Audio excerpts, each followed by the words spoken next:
So now the current generation BMW G01 X3 is already a well-established contender in the premium mid-sized SUV segment. It's just that when we look at the competition, the X3 somehow is, well, it's always overlooked when compared to the GLC or the Volvo XC60, which honestly, in my opinion, the XC60 is perhaps the best value for money package in the segment.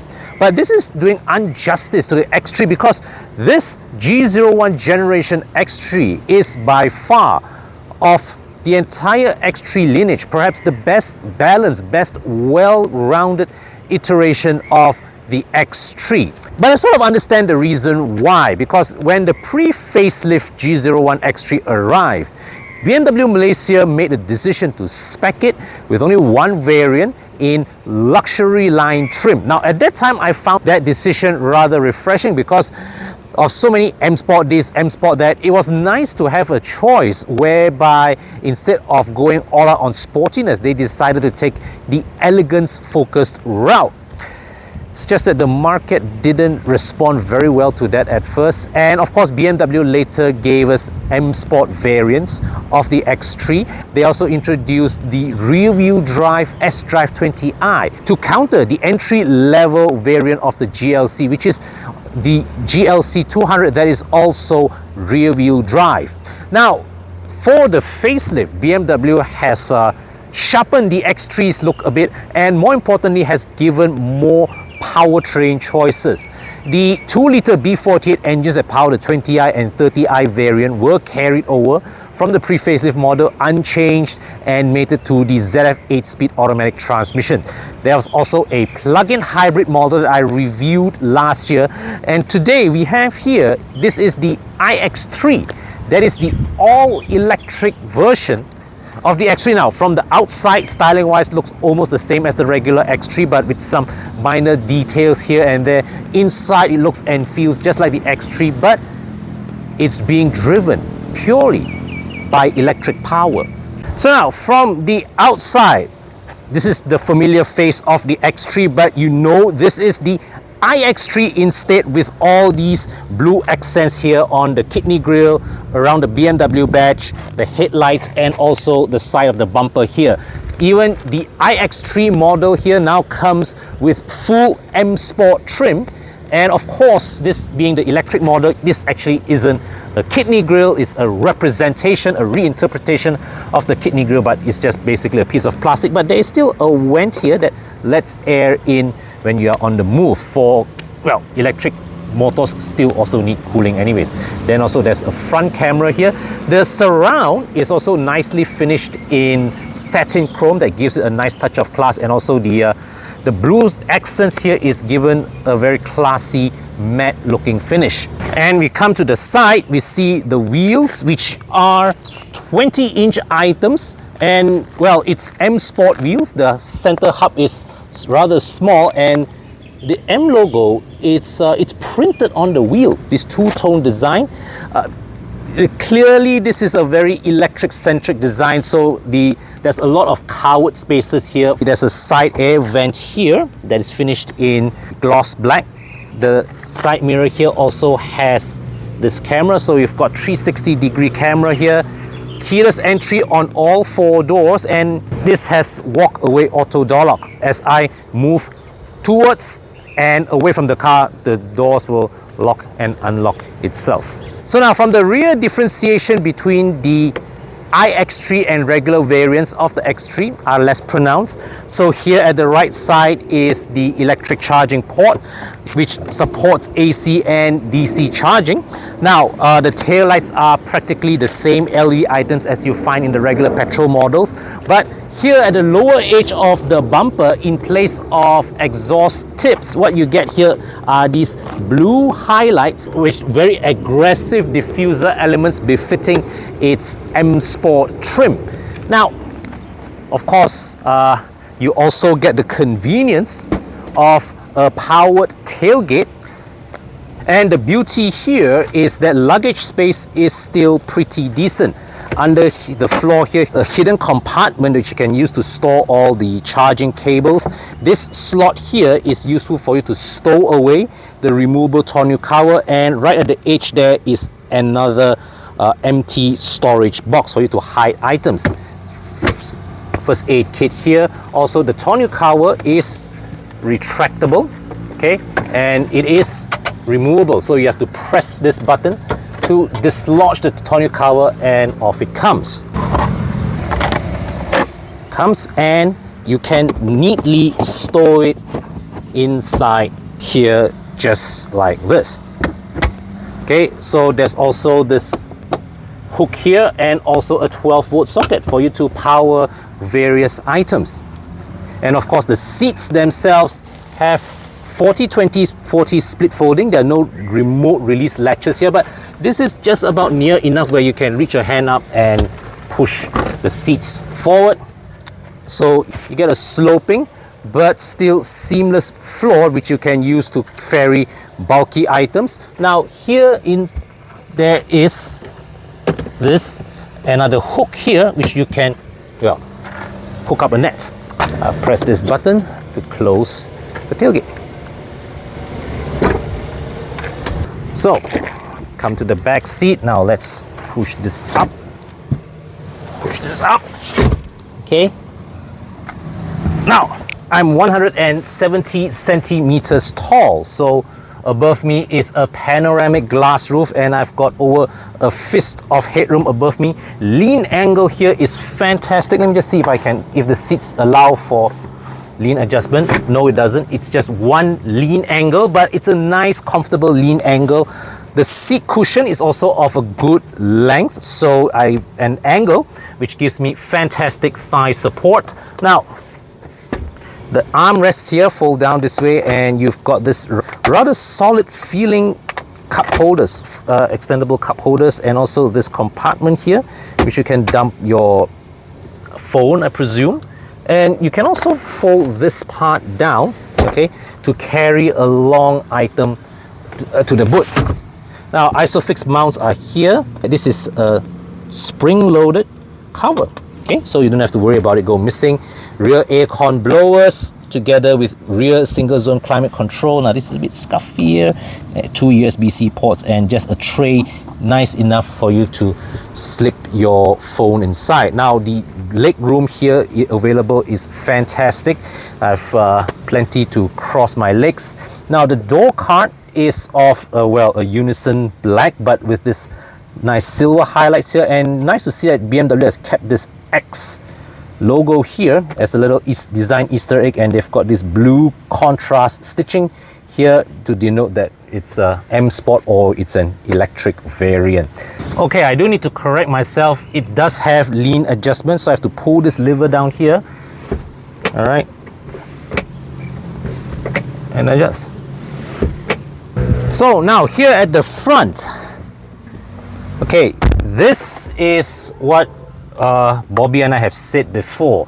This is perhaps the G01 and also the G30, G11. These cars perhaps represent BMW design, interior design at its best.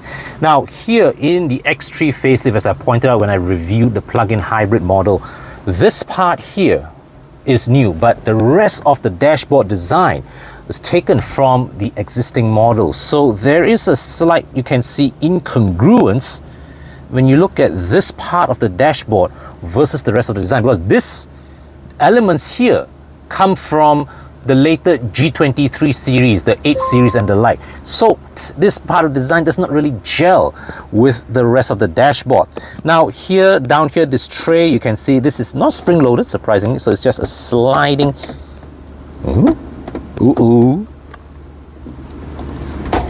Okay, so that was a bit tight. You got a wireless charging tray here, USB port, and 2 molded cup holders, 12-volt socket, so plenty of charging solutions. This panel here, of course, you would have seen this, a variety of this, a variation of this in the 3 series, in the 8 series and whatnot, but finished to different materials to show, well, different class of car.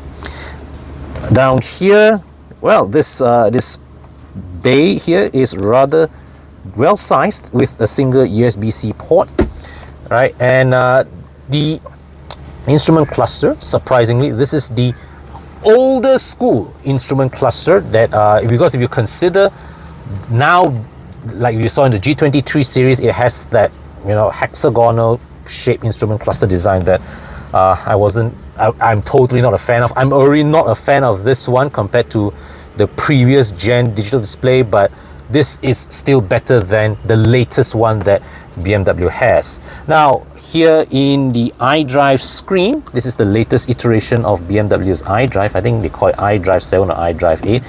All right, quite a lot of functions here. And what can you do? You can do charging mode, charging target. So what else?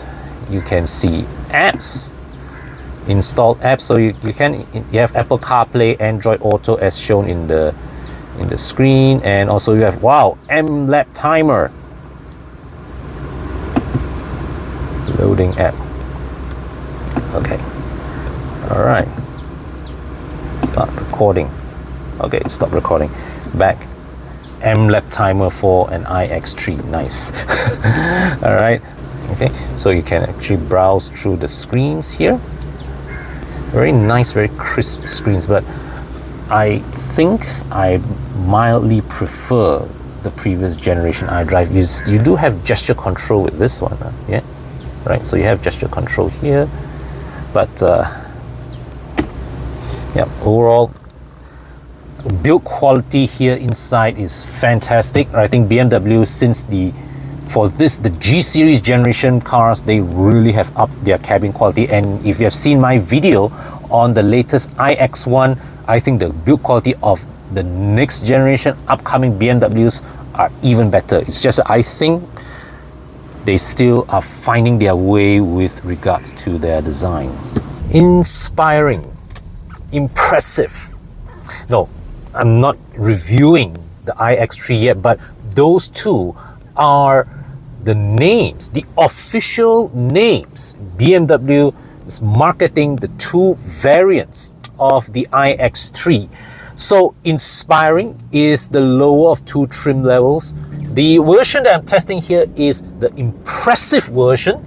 So what do you get for the extra money? You get 20-inch alloy wheels, you get laser headlights, you get 360-degree camera, Harman Kardon sound system, heads-up display, and this thing called Iconic Sounds Electric. So basically is you can adjust the way the car sounds. Now let me try this. Right now it's depending on driving mode, right? So I can have balance. Okay. Yeah, so I hear a bit of a whirring sound. Let's enjoy. Sporty. Okay, so the whirring sound gets a bit louder, but no, this is not the kind of noise you get from a old school smooth revving BMW 6-cylinder. But now I have to say that handling wise, the iX3 is pretty tidy, as is with most of these electric vehicles, because the battery is placed practically on the floor. These cars have very low center of gravity. Let's blast through. The good thing about EVs is that because you have that instantaneous torque, you can just launch the car forward, you know, when you see a gap. Now the ride quality. Now this is it's an interesting observation. As I mentioned earlier, this variant, being the higher of two models, get the bigger 20-inch alloy wheels. So as you would expect, the ride is, well, a bit more jiggly, okay? And the car does move about a bit when going over uneven surfaces. So it's not exactly a magic carpet ride. But what impresses me, however, is the tidiness of its head. Now, impressive. Okay, I've just squeezed my way through narrow gap in traffic, and the way it accelerates, you still get that immediacy of an electric motor, but there's a bit more sense in the calibration in that it's immediate response, but it's not explosive to the point of intimidating. It is not the kind of acceleration that elicits unprintable words from my vocabulary. Now, I'm not sure what the whole iconic sounds electric thing is, because I put the thing now to sporty mode, and I can tell you this, whatever it is, it's not sounding very sporty to me.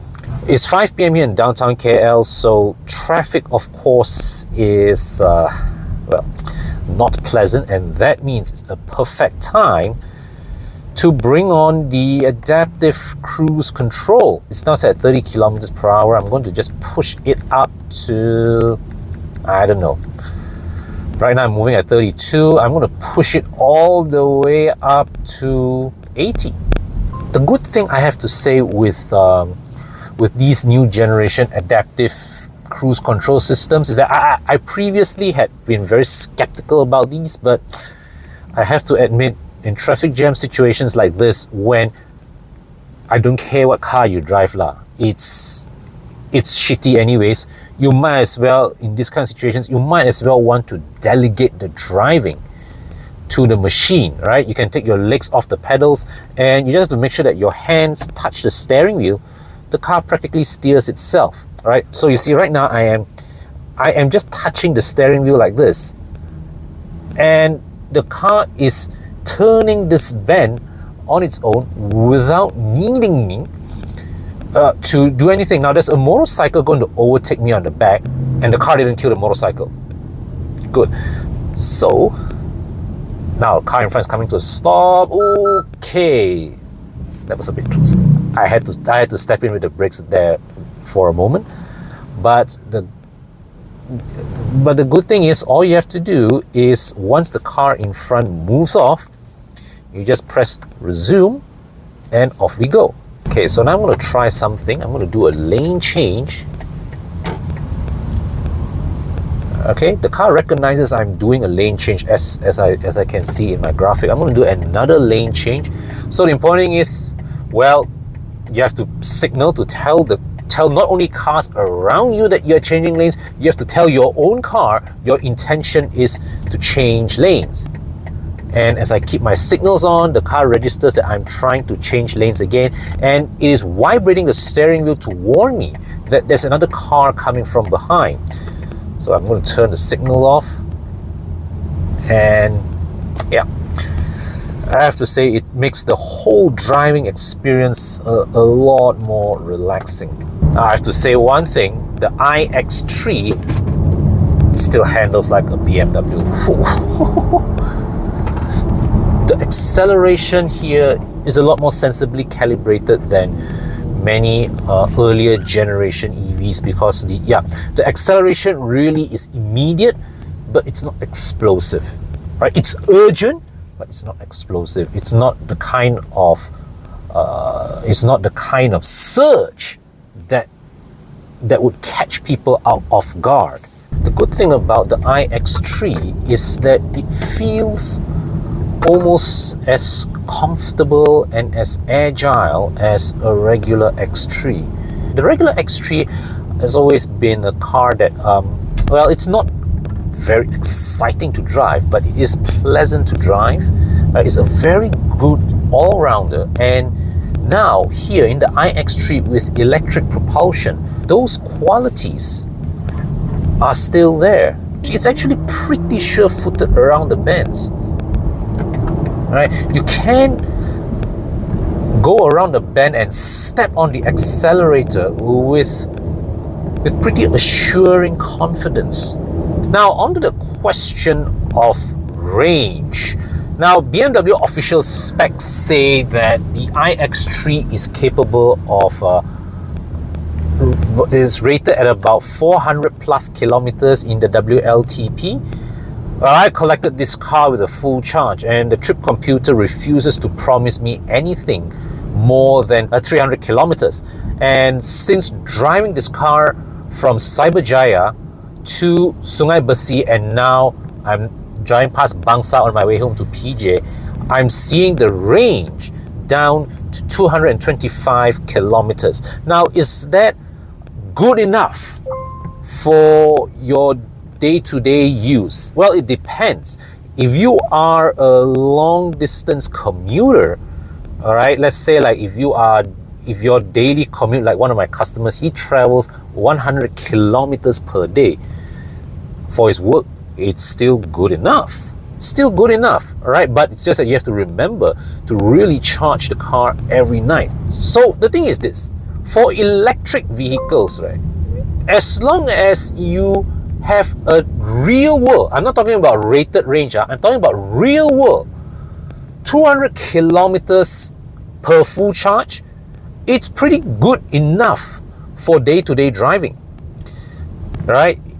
Let's put it this way, your regular Myvi, Vios, all these things, you also have to refill your cars at every 300 plus kilometers anyways. So this one with 300 kilometers per full charge, I think it's just about okay, but well, it's still not ready to take this car out on a long distance drive just yet. But then again, I also happen to have met at EvoClub Car Wash one of our customers, a lady owner, single lady, stays in a condo, only one car, drives a mini EV. Her only car, stays in a condo. She somehow found the way, the means to make it work. So it's a question also of how willing you are to adapt your lifestyle. And let's put it this way, even our phones, for example, right? Every day last time during the days of those Nokia phones, right, we can go days without recharging. In fact, I remember once upon a time, back in 2012, I traveled to Europe for a whole week with my old Nokia phones. Whole week, I didn't have to recharge the phone. Today, there is no way any of these mobiles or these new generation smartphones will last you more than a day without recharging, because there are so many things you do with your phones. It's the same with EVs, right? You just have to make sure that every day, all right, ideally overnight, you find the time and the presence of mind to recharge your cars. So of course, what this means is that if you are staying in a condo, you're staying in an apartment, you're staying in a flat, EV ownership for vehicles like the iX3 is still possible. Not entirely convenient, but possible. You want to be living in a landed house, or you want to be able to stay within close range of a DC fast charger that that's nearby. There got a cafe, so you can just go there whilst you charge your car, you have a coffee, catch up with friends, that kind of thing. All right, so I would say that, looking at the way things have been moving the past 2 or 3 years, electric vehicle ownership for vehicles like the X3 is becoming progressively more viable, even if they're still not quite matured or ready enough to fully take over from our old school internal combustion engine vehicles. Now, would I consider buying an EV?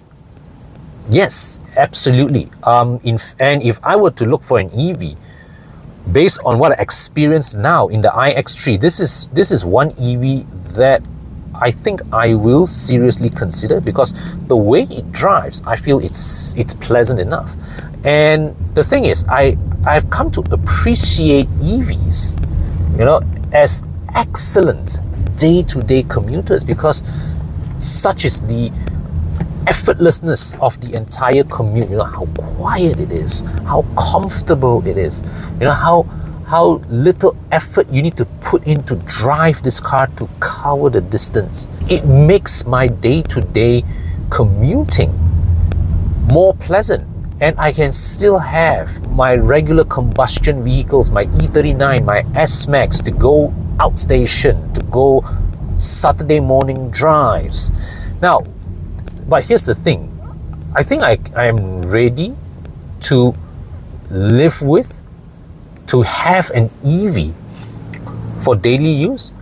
I'm not sure I'm ready to buy an EV, because the thing is this, with EVs, right, there's always the question of the battery.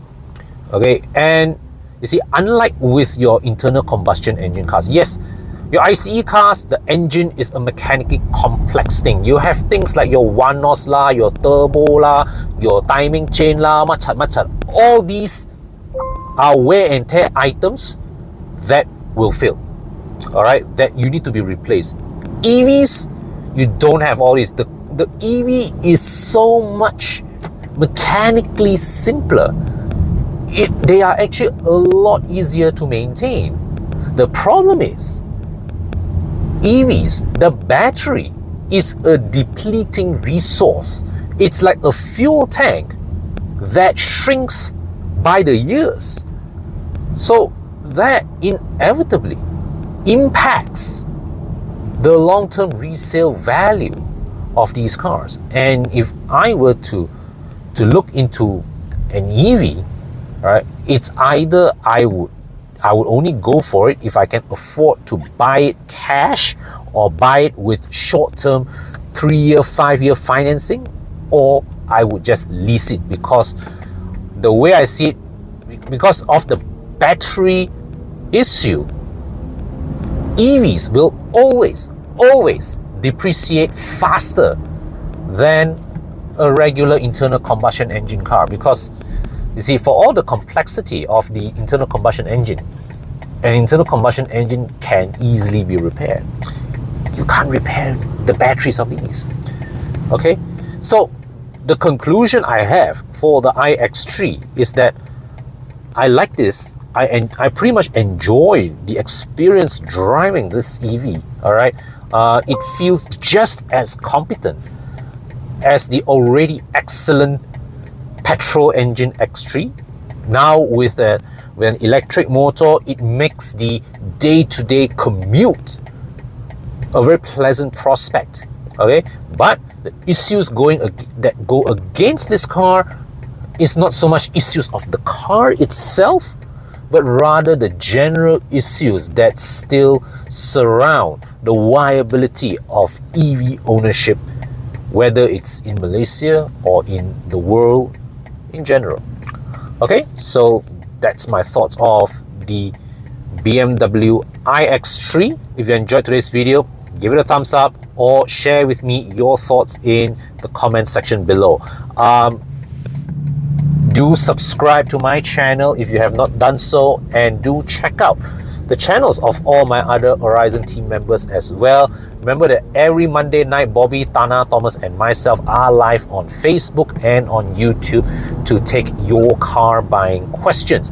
And also, if you need car care or car detailing services, the EvoClub Car Wash team is ready to serve you. You can reach us on the number on your screen now to find out our latest packages and promos. And if you're listening to this on August 2023, good news, we have got an ongoing Merdeka promo where if you take up any one of our coating packages, you get to enjoy not 1 but 2 years of free car washing and coating maintenance. Plus, I am throwing in an additional 500 ringgit voucher for glass tech window films if you take up any of our 3 coating packages. So get in touch with our team to take advantage of this offer today. Look forward to serving you, and I'll see you in my next video.